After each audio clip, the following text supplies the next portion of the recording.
Yap, perjalanan hari ini adalah ke Lhok kembali. Ini adalah peserta-peserta yang akan berangkat ke Lhok. Oke. Ya.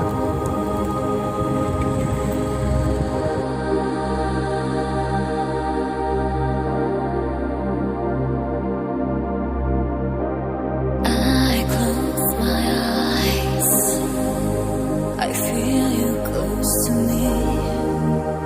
I'm in your arms.